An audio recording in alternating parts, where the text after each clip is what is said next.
So ಈಗ ನಮ್ಮ ಒಟ್ಟು ಈಗ ಇಂಡಿಯಾದೊಳಗೆ ಈಗ ಬೈಪೋಲಾರ್ ಇದೆ, ನಡೀತಿದೆ ಎಲೆಕ್ಷನ್ಸು. ಒಂದು N D A versus INDA.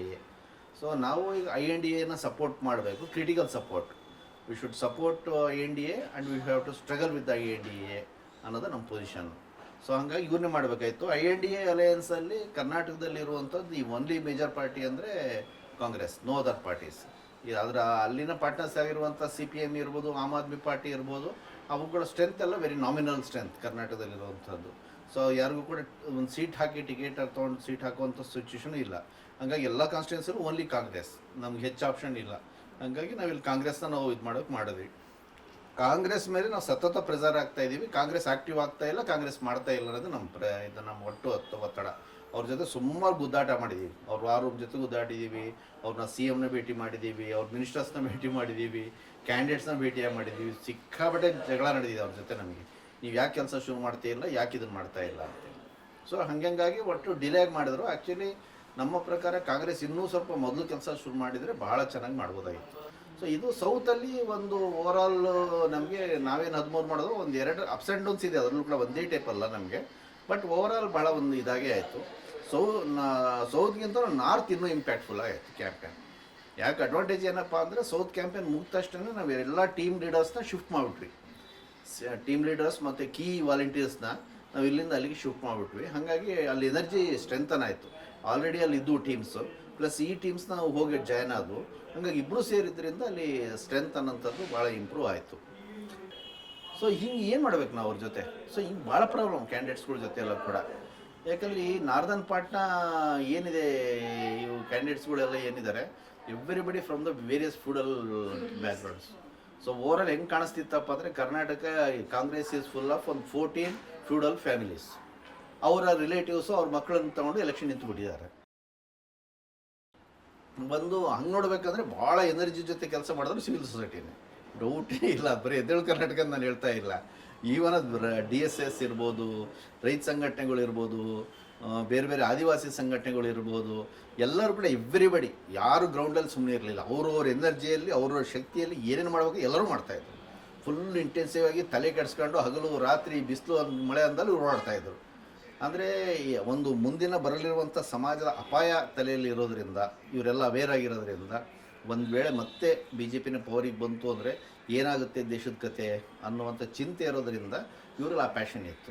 ಆದರೆ ಆ ಭಯ, ಆ ಚಿಂತೆ ಅನ್ನುವಂಥದ್ದು ಪೊಲಿಟಿಕಲ್ ಪಾರ್ಟೀಸ್ಗಿಲ್ಲ. ಅವರಿಗೆ ತಾವು ಗೆಲ್ಲಬೇಕಷ್ಟೇ ಬಿಟ್ಟರೆ, ದೇಶಕ್ಕೆ ಹಿಂಗಾಗಲಿದೆ, ದೇಶ ಒಂದು ರಿಸ್ಕಲ್ಲಿ ಹೋಗ್ತಿದೆ ಅನ್ನುವಂಥ ಆ ಒಂದು ವಿಷನೇ ಇಲ್ಲ ಅವರಿಗೆ. ಆ ವಿಷನೂ ಇಲ್ಲ, ಸೀರಿಯಸ್ನೆಸ್ಸು ಇಲ್ಲ. ಹಾಗಾಗಿ ಒಳಗಡೆಯಿಂದ ಆ ತುಡಿತ ಅನ್ನೋದು ಕೂಡ ಇಲ್ಲ.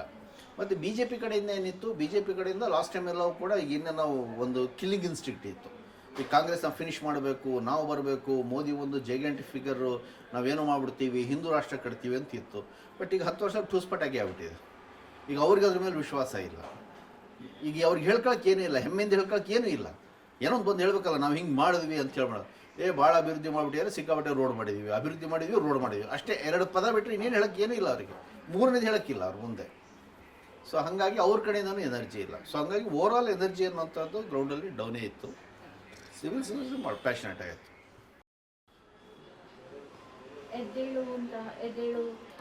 ಹಾಂ, ಖಂಡಿತ ಖಂಡಿತ ಖಂಡಿತ ಎದ್ದೇಳ್ತು.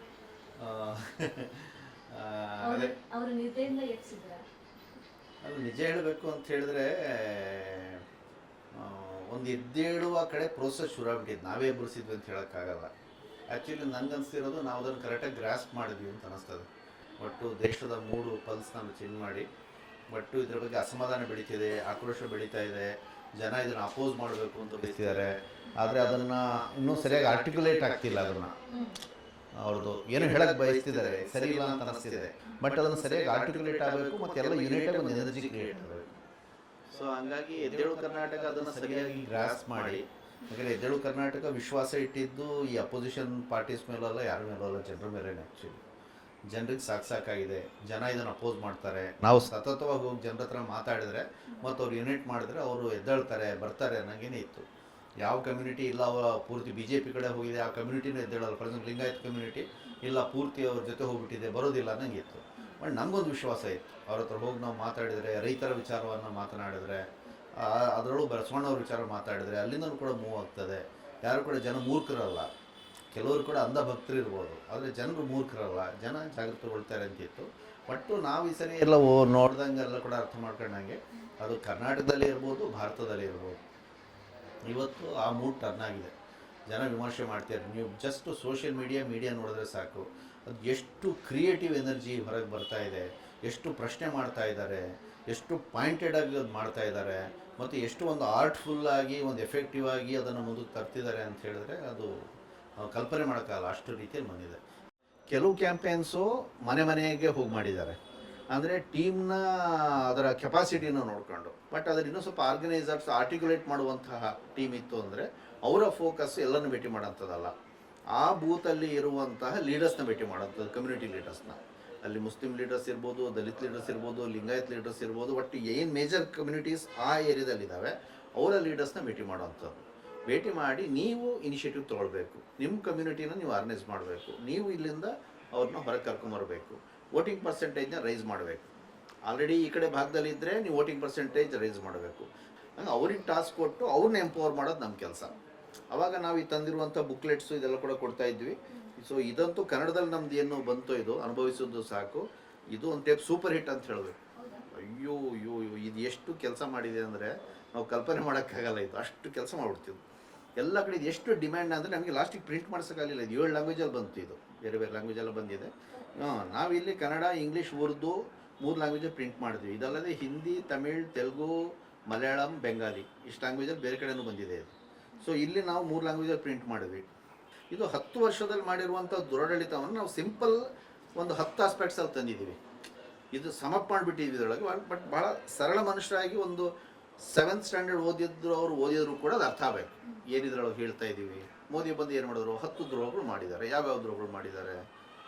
ಒಂದು ಬೆಲೆ ಏರಿಕೆ ಮಾಡಿದ್ದಾರೆ, ರೈತರು ಬಿಕ್ಕಟ್ಟನ್ನು ಜಾಸ್ತಿ ಮಾಡಿದ್ದಾರೆ, ನಿರುದ್ಯೋಗನ ಅವ್ರು ಹೆಚ್ಚು ಮಾಡಿದ್ದಾರೆ, ಕರ್ನಾಟಕಕ್ಕೆ ಅನ್ಯಾಯನ ಅವರು ಮಾಡಿದ್ದಾರೆ, ದೊಡ್ಡ ದೊಡ್ಡ ಕಂಪ್ನಿಯವರಿಗೆಲ್ಲ ಲಾಭ ಮಾಡಿವರೆಲ್ಲ ಕೂಡ ಇವರು ಇದನ್ನು ಮಾಡಿದ್ದಾರೆ, ತೆರಿಗೆ ಎಲ್ಲ ಕೂಡ ಹೆಚ್ಚಳ ಎಲ್ಲ ಕೂಡ ಮಾಡಿದ್ದಾರೆ, ನಮ್ಮ ಸಂವಿಧಾನಕ್ಕೆ ಅಪಾಯ ಇದೆ, ಮೀಸಲಾತಿನ ಅವ್ರು ರದ್ದು ಮಾಡೋ ದಿಕ್ಕಿನಲ್ಲಿ ಹೋಗಿದ್ದಾರೆ. ಮಹಿಳೆಯರ ದೌರ್ಜನ್ಯ ಇಷ್ಟೆಲ್ಲ ನಡೀತಾ ಇದ್ದರೂ ಕೂಡ ಅವರಿಗೆ ಮಹಿಳಾ ಸ್ಪಂದನೆ ಇಲ್ಲದೆ ಅವರಿಗೆ ಮಹಿಳೆಯರ ಮೇಲೆ ದೌರ್ಜನ್ಯ ನಡೆಸಿದವ್ರನ್ನೇ ಸಪೋರ್ಟ್ ಮಾಡ್ತಾ ಇದ್ದಾರೆ.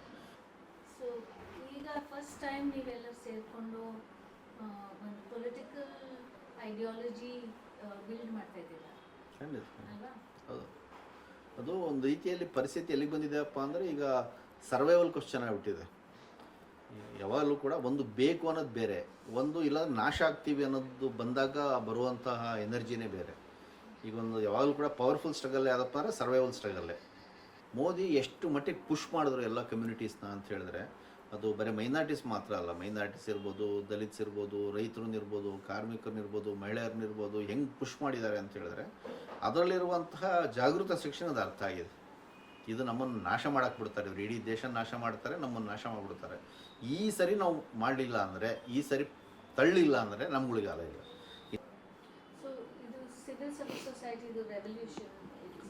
Silent revolution, this is silent revolution. Same emergency ಟೈಮ್ನಲ್ಲಿ ಏನಿತ್ತು, ಇಂದಿರಾ ಗಾಂಧಿಯ ಅಟ್ರಾಸಿಟಿ ವಿರುದ್ಧವಾಗಿ, ಅವತ್ತಿನ ಅವರ ಡಿಕ್ಟೇಟೋರಿಯಲ್ ಮೆಥಡ್ಸ್ನ ವಿರುದ್ಧವಾಗಿ, ಇಂಟೆನ್ಷನ್ಸ್ ಏನೇ ಇರ್ಬೋದು, ಬಟ್ ಆ ಡಿಕ್ಟೇಟೋರಿಯಲ್ ಮೆಥಡ್ಸ್ನ ವಿರುದ್ಧವಾಗಿ ಅವಾಗ ಜನರದ್ದು ಹೆಂಗೆ ಒಂದು ರೆಸಿಸ್ಟೆನ್ಸ್ ಬಂತು, ಈಗಲೂ ಕೂಡ ಈ ಸರ್ವಾಧಿಕಾರಿ ನಡವಳಿಕೆ, ಈ ಸಂವಿಧಾನ ವಿರೋಧಿ ನಡವಳಿಕೆ, ಈ ಜನ ವಿರೋಧಿ ನಡವಳಿಕೆಗಳ ವಿರುದ್ಧವಾಗಿ ಇನ್ನೊಂದು ರೆಸಿಸ್ಟೆನ್ಸ್ ವೇವ್ ನಡೀತಿದೆ. ಬಟ್ ಇದು ಒಂದು ಭಯ ಇರೋದರಿಂದ ಏನು ಮಾಡ್ಬಿಡ್ತಾರೆ ಅಂತೇಳಿ, ಇಟ್ ಈಸ್ ಲೈಕ್ ಒಂದು ಅಂಡರ್ ಕರೆಂಟ್, ಇದು it is like A silent revolution ಇದು ಹೋಗ್ತಾ ಇದೆ. ಬಟ್ ಇದನ್ನು ಒಂದು ನೆಕ್ಸ್ಟ್ ರಿಸಲ್ಟ್ ಬರ್ತಾ ಇದೆ ಈಗ 4ಕ್ಕೆ. ಬಟ್ ಇವರು ಅಷ್ಟು ಸುಲಭವಾಗಿ ಪವರ್ ಬಿಟ್ಕೊಡ್ತಾರಾ ಅನ್ನೋದು ಪ್ರಶ್ನೆ ಇದೆ. ಇದು ವೆರಿ ಇಂಪಾರ್ಟೆಂಟು. ಇದನ್ನು ಇದುವರೆ ತನಕ ಹಿಸ್ಟ್ರಿ ಒಳಗೆ ಯಾವ ಡಿಕ್ಟೇಟರು ಕೂಡ ಭಾಳ ಈಸಿಯಾಗಿ ಅವ್ರಿಗೆ ಡೆಮೋಕ್ರೆಟಿಕ್ ಸೆನ್ಸ್ ಇಲ್ಲ ಅವ್ರಿಗೆ. ಹಾಗಾಗಿ ಒಂದು ಡೆಮೋಕ್ರೆಟಿಕ್ ಡಿಫೀಟ್ನ ಅವರು ಅಕ್ಸೆಪ್ಟ್ ಮಾಡಲ್ಲ, ಮಾಡಿ ಅಷ್ಟು ಸುಲಭವಾಗಿ ಪವರ್ ಬಿಟ್ಕೊಡಲ್ಲ ಅವರು. ಪ್ರತಿ ಟೈಮ್ ಅಂತ ಪವರ್ ಬಂದಾಗ ಒಂದು ಏನೋ ಒಂದು ಡರ್ಟಿಗೆ ಮಾಡ್ತಾರೆ, ಅಥವಾ ಒಂದು ಅಗ್ರೆಸಿವ್ ಆಗಿ ಅನ್ಡೆಮೋಕ್ರೆಟಿಕ್ ಆಗಿ ಪವರ್ನ ಗ್ರ್ಯಾಬ್ ಮಾಡೋಕ್ಕೆ, ಪವರ್ನ ತನ್ನ ಕೈಯಲ್ಲಿ ಇಟ್ಕೊಳ್ಳೋಕೆ ಪ್ರಯತ್ನ ಮಾಡೇ ಮಾಡ್ತಾರೆ. ಸೊ ಇವರು ಕೂಡ ಹಾಗೇನೆ, ಇವರು ನನ್ನ ಪ್ರಕಾರ ಅಷ್ಟು ಈಸಿಯಾಗಿ ಟ್ರಾನ್ಸ್ಫರ್ ಮಾಡಿ, ಈಗ ಸೋತ್ವಿ ಅಂತ ಸೋಲನ್ನು ಒಪ್ಕೊಂಡು ಜನತೆಗೆ ನಾವು ಇದನ್ನು ಸೋಲನ್ನು ನಾವು ರಿಸೀವ್ ಮಾಡ್ಕೊಳ್ತೀವಿ ಅಂತೇಳಿ ಮಾಡಿ ಅಷ್ಟು ಕೊಡುವಂಥ ಜಯಮಂದರಲ್ಲ ಇವರು. ಸೊ ಹಂಗಾಗಿ ಇನ್ನೂ ನಾವು ಸಮಾಧಾನ ಪಟ್ಕೊಳ್ಳೋಂಗಿಲ್ಲ. ಇನ್ನೂ 4 ರೌಂಡ್ ಇದೆ. 4ನೇ ರೌಂಡ್ ತನಕ ಇನ್ನೂ ಏನು ಮಾಡ್ತಾರೆ ಇವ್ರು ಹೇಳೋಕ್ಕಾಗಲ್ಲ. ಎಲೆಕ್ಷನ್ ಕಮಿಷನ್ನು ಅವರು ತಮಗೆ ಬೇಕಾದನ್ನಷ್ಟು ಜಸ್ಟ್ ಸುಮ್ಮನೆ ಇಟ್ಕೊಂಡಿಲ್ಲ ಅವರು. ಅಲ್ಲರ ಅಗತ್ಯ ಇರಲಿಲ್ಲ. ಹಳೆ ಜುಡಿಷಿಯಲ್ ಸೆಲೆಕ್ಷನ್ ಮೆಥಡ್ ಹೋಗ್ಬೋದಾಗಿತ್ತು. ಯಾಕೆ ತಾವು ನಾಮಿನೇಟ್ ಮಾಡೋಂಥ ಮೆಥಡ್ಗೆ ಯಾಕೆ ಬಂದರು? ಯಾಕೆ ಬಂದರು ಅಂದರೆ ಅವ್ರಿಗೆ ಚೆನ್ನಾಗಿ ಗೊತ್ತಿದೆ ಈ ಸರಿ ನಾವು ಎಲ್ಲ ಕೂಡ ಅನ್ಡೆಮೊಕ್ರೆಟಿಕ್ ಮೂವ್ಸ್ನ ಮಾಡಬೇಕಾಗಿ ಬರಬಹುದು. ಆ ಮಾಡಬೇಕಾಗಿ ಬಂದರೆ ನಮ್ಗೆ ಇರಬೇಕು, ನಮ್ಮ ಸ್ಟೂಜಸ್ ಇರಬೇಕು ಅಂತಲೇ ಅವ್ರು ಮಾಡ್ಕೊಂಡಿದ್ದಾರೆ. ಹಾಗಾಗಿ ಇದ್ರ ಎಂಡಿಂಗು ಪೀಸ್ಫುಲ್ಲಾಗಿ ಇರುತ್ತೆ ಅಂತ ನಾವು ಹೇಳೋಕ್ಕಾಗಲ್ಲ, ಇದು ಹೆಂಗಿರ್ಬೋದು. ಆದರೆ ಹಂಗೇನಾದರೂ ಮಾಡೋಕ್ಕೆ ಬಂದರೆ ಈ ಸೈಲೆಂಟ್ ರೆವಲ್ಯೂಷನ್ ಏನು ನಡೀತಿದೆಯಲ್ಲ, ಇದು ಸೈಲೆಂಟಾಗಿ ಇರೋದಿಲ್ಲ. ಇದು ವಾಲ್ಕೇನೋ ಆಗಿ ಬರ್ಸ್ಟ್ ಆಗ್ತದೆ ಒಳಗಡೆಯಿಂದ. ಮತ್ತು ಕೆಳಗಿನೂ ಕೂಡ ನಮಗೆ ನಾವು ರಿಸಲ್ಟ್ ನಂಬರ್ ಏನು ಬರುತ್ತೆ ಅನ್ನೋದು ನಮ್ಗೆ ಸೆಕೆಂಡ್ರಿ. ಜನ ಯಾವ ಕಡೆ ಯೋಚನೆ ಮಾಡ್ತಿದ್ದಾರೆ, ಜನ ಇನ್ನೂ ಆ ಭ್ರಮೆ ಇದ್ದಾರೆ, ಆ ಭ್ರಮೆಯಿಂದ ಹೊರಗೆ ಬರ್ತಿದ್ದಾರೆ, ಹೊಸ ಮೂಡ್ ಸೆಟ್ ಆಗ್ತಿದೆಯಾ, ಈ ಕಡೆ ಪೋಲ್ ಆರ್ಗನೈಸ್ ಆಗ್ತಿದೆಯಾ, ಕ್ಲಿಯರ್ ಕಟ್ ಇದೆ. Opposition is getting organised. ಜನ ಆ ಭ್ರಮೆಯಿಂದ ಹೊರಗೆ ಬರ್ತಾ ಇದ್ದಾರೆ, ಅವರ ಇಮೇಜ್ ಡೌನ್ ಆಗ್ತಾ ಇದ್ದಾರೆ, ಅವ್ರು ನಿರುತ್ತರಿಗಳಾಗಿದ್ದಾರೆ, ಅವ್ರು ಫ್ರಸ್ಟ್ರೇಟ್ ಆಗ್ತಿದ್ದಾರೆ, ಇದೆಲ್ಲ ಕೂಡ ಕಾಣ್ತಾ ಇದೆ. ಬಟ್ ಇದನ್ನೆಲ್ಲ ಕಲ್ಮಿನೇಷನ್ ಆಗಿ ಏನೊಂದು ಪಾಸಿಟಿವ್ ರಿಸಲ್ಟ್ ಬಂದು ಪೀಸ್ಫುಲ್ ಡೆಮೊಕ್ರೆಟಿಕ್ ಟ್ರಾನ್ಸಿಷನ್ಗೆ ಏನು ಹೋಗಬೇಕು, ಅದು ಹೋಗುತ್ತಾ ಅನ್ನೋದೇ ಪ್ರಶ್ನೆ ಇರೋದು. ಟೆನ್ಷನ್ ಇರೋದಲ್ಲೇ. ನಿಜ ಹೇಳಬೇಕು, ನನಗೆ ಚಿಂತೆ ಇದೆ. ಅವತ್ತು ಬೆಳಗ್ಗೆ ನಾನು ಬರೆದಿದ್ದು ಚಿಂತೆ ಇತ್ತು ನನಗೆದ್ದು. ಕ್ಯಾಂಪೇನ್ ಮುಗಿಸ್ಕೊಂಬರ್ಬೇಕಾದ್ರೆ ಒಂದು ಕಡೆ ಖುಷಿನೂ ಇತ್ತು ಇದೆಲ್ಲ ಆಗಿದೆ, ಇನ್ನೊಂದು ಕಡೆ ಚಿಂತೆನೂ ಅಂತಲ್ಲ, ಎರಡೂ ಆಪ್ರೇಟ್ ಆಗ್ತಾಯಿತ್ತು ತಲೆ ಒಳಗೆ. ಇದೇನಪ್ಪ ಇದು, ಏನಾಗ್ಬೋದು, ಇವರು ಬಿಟ್ಕೊಡ್ಲಿಲ್ಲ ಅಂದರೆ ಏನು, ನಾಳೆ ಲಾಸ್ಟ್ ಮೂಮೆಂಟಲ್ಲಿ ಡಂಟಿ ಗೇಮ್ ಮಾಡಿದ್ರೆ ಹೆಂಗೆ, ಒಂದು ಎಮರ್ಜೆನ್ಸಿ ಡಿಕ್ಲೇರ್ ಮಾಡಿದ್ರೆ ಹೆಂಗೆ, ಮಾಡಲ್ಲ ಅಂತ ಏನು ಹೇಳೋಕ್ಕಾಗಲ್ಲ. ಎಮರ್ಜೆನ್ಸಿ ಡಿಕ್ಲೇರ್ ಮಾಡಿಬಿಟ್ರೆ ಹೆಂಗೆ, ರಿಸಲ್ಟ್ಸ್ನ ಅನೌನ್ಸ್ ಆಗ್ದಂಗೆ ಬ್ಲಾಕ್ ಮಾಡಿಬಿಟ್ರೆ ಹೆಂಗೆ, ಏನು ಮಾಡಬೇಕು ಅಂತ ಹೇಳಿದ್ರೆ ಅದಕ್ಕೆ ನಾವು ಈಗಲಿಂದ ಯೋಚನೆ ಮಾಡಬೇಕು, ಪ್ರಿಪೇರ್ ಆಗಬೇಕು. ಸಿವಿಲ್ ಸೊಸೈಟಿಗೆಲ್ಲ ಕೂಗಿ ಎಬ್ಬರಿಸ್ಬೇಕು, ಅವ್ರಿಗೆಲ್ಲ ಫಸ್ಟ್ ಸ್ಟಡಿ ಮಾಡಬೇಕು. ನಾವು ಮಾಡಿದ್ರೆ ಅಷ್ಟೇ ಆಗಲ್ಲ, ನಾವೇನೇ ಮಾಡಿದ್ರೂ ಆಗಲ್ಲ, ಪಾರ್ಟೀಸ್ ಇಳಿಬೇಕು. ಅದೇ ಈಗ ಮೇನ್ ಚಾಲೆಂಜ್ ಇರೋದು ಓವರಾಲ್ ದೇಶದ್ದು. ನಾನು ಆ ಕವನದಲ್ಲೂ ಅದನ್ನೇ ಬರೆದಿರೋದು. ಓವರಾಲ್ ಆಗಿ ದೇಶದ ಟ್ರೆಂಡ್ ಬದಲಾಗ್ತಿರೋದು ಸ್ಪಷ್ಟವಾಗಿದೆ. ಒಂದು, ಅವ್ರು ಖಾಲಿಯಾಗಿರೋದು ಸ್ಪಷ್ಟವಾಗಿದೆ, ಅವ್ರ ಹತ್ರ ಏನೂ ಇಲ್ಲ, ತಲೆ ಕೆಟ್ಟೋಗಿದೆ, ಅವ್ರು ಕುಸಿತಿರೋದು ಗೊತ್ತಾಗ್ತಾ ಇದೆ ಅವರಿಗೆ. ಸೊ ಹಾಗಾಗಿ ಏನು ಮಾಡಬೇಕು ಅಂತ ಗೊತ್ತಾಗ್ದಲ್ಲೇ ಅವರೇ ಆಯಾ ತಪ್ಪಿ ಮೋದಿಯ ಮಾತುಗಳನ್ನು ನೋಡಿದ್ರೆ ಕೂಡ ಅದು ಇಸ್ ಔಟ್ ಆಫ್ ಕಂಟ್ರೋಲ್. ಈಗ ಸ್ಟೇರಿಂಗ್ ತಪ್ಪೋದಾಗ ಡ್ರೈವರ್ಗೆ ಎತ್ತಲಾಗಿ ತೊಗೊಂಡು ಹೋಗ್ತಿದ್ದೀನಿ ಅಂತೇಳಿ ದಿಕ್ಕಾಪಾಲಾಗಿ ಹೆಂಗೊಂದು ಮಾಡಕ್ಕೆ ತಿರ್ಸ್ತಾರಲ್ಲ ಸ್ಟೇರಿಂಗ್, ಹಂಗೆ ಕಾಣಿಸ್ತಿದೆ ಅದು ಡ್ರೈವಿಂಗ್ ಮಾಡ್ತಿರೋದು. ಸೊ ಹಂಗಾಗಿ ಅವ್ರಿಗೆ ಸೆನ್ಸ್ ಆಗ್ತಾ ಇದೆ, ಅದು we are gone, this election is gone in our hands ಅನ್ನೋದು ಕಾಣಿಸ್ತಾ ಇದೆ. आपका बेटा या बेटी नौकरी के लिए योग्य है, लेकिन भ्रष्टाचार करके किसी और को नौकरी दे दी जाए तो आपके बेटे बेटी का भविष्य क्या होगा। और इसलिए मैं आपके बेटे बेटी के भविष्य को बचाने के लिए इतनी गालियां खा रहा हूं, इतनी लड़ाई लड़ रहा हूं। और ये भ्रष्टाचारी एकजुट होकर मोदी को धमकी दे रहे हैं। इसी यूपी में पुलिस भर्ती के लिए 50 लाख युवाओं ने फॉर्म भरे। परीक्षा का प्रश्न पत्र लीक हो गया, परीक्षा रद्द हो गई। उससे पहले दारोगा की भर्ती परीक्षा में भी प्रश्न पत्र लीक होने के आरोप लगे। प्रधानमंत्री इन सब की बात नहीं करते। असल में आप जरा सोचिए, अगर सोचने की क्षमता अभी भी बची हुई है तब, वरना मत सोचिए, इतना लोड मत लीजिए। नौकरी को लेकर प्रधानमंत्री क्या कह रहे हैं, अगर आप सोच सकते हैं तो इस पर सोचिए।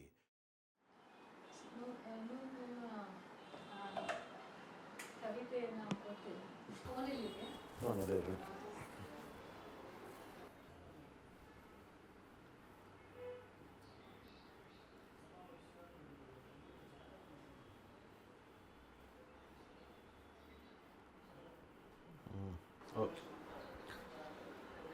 ಎಕ್ಸಿಟ್ ಪೋಲ್ ಅಂಥೇಳಿ, ಅಂದರೆ what will be the outcome ಅಂತ. Exit poll. ದುಗುಡ ತುಂಬಿಹ ಹೃದಯಗಳೆಷ್ಟು, ಮಿಡಿದ ಮನಸ್ಸುಗಳೆಷ್ಟು, ದುಡಿದ ದೇಹಗಳೆಷ್ಟು, ನಡೆದ ಕಾಲುಗಳೆಷ್ಟು, ಬರೆದ ಕೈಗಳೆಷ್ಟು, ದನಿ ಎತ್ತಿದ ಬಾಯಿಗಳೆಷ್ಟು, ನೆಲದ ಸಪ್ಪಳಕ್ಕೆ ಕಿವಿಗೊಟ್ಟ ಕಿವಿಗಳೆಷ್ಟು, ಕಾತುರದಿ ಕಣ್ಣಗಲಿಸಿ ಕಾಯುತಿಹ ಕಣ್ಣುಗಳೆಷ್ಟು. ಲೆಕ್ಕ ಹಿಡಿಯಲು ಉಂಟೆ. ದೇಹ ದಣಿದಿದೆ, ಮನಸ್ಸು ಉಬ್ಬಿದೆ, ಪ್ರತಿ ಊರಿನಲ್ಲೂ ಮೊಳಕೆ ಚಿಗುರಿದೆ. ದೇಹ ದಣಿದಿದೆ, ಮನಸ್ಸು ಉಬ್ಬಿದೆ, ಪ್ರತಿ ಊರಿನಲ್ಲೂ ಮೊಳಕೆ ಚಿಗುರಿದೆ. ನನ್ನ ದೇಶ ಶರಣಾಗದು, ಈ ನೆಲದ ಸತ್ವ ಬರಿದಾಗದು, ಒಡಲ ಬೆಂಕಿ ಆರಿಸಲು ಯಾರಿಂದಲೂ ಸಾಧ್ಯವಾಗದು.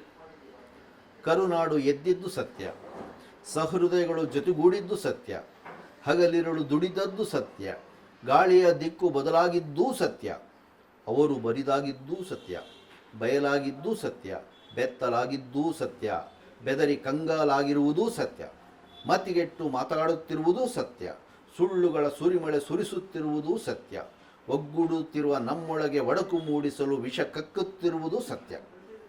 ಸತ್ಯವಂತೂ ನಮ್ಮ ಕಣ್ಣ ಮುಂದಿದೆ, ದೇಶ ಮಗ್ಗಲು ಬದಲಾಯಿಸಿದೆ. ಸತ್ಯವಂತೂ ನಮ್ಮ ಕಣ್ಣ ಮುಂದಿದೆ.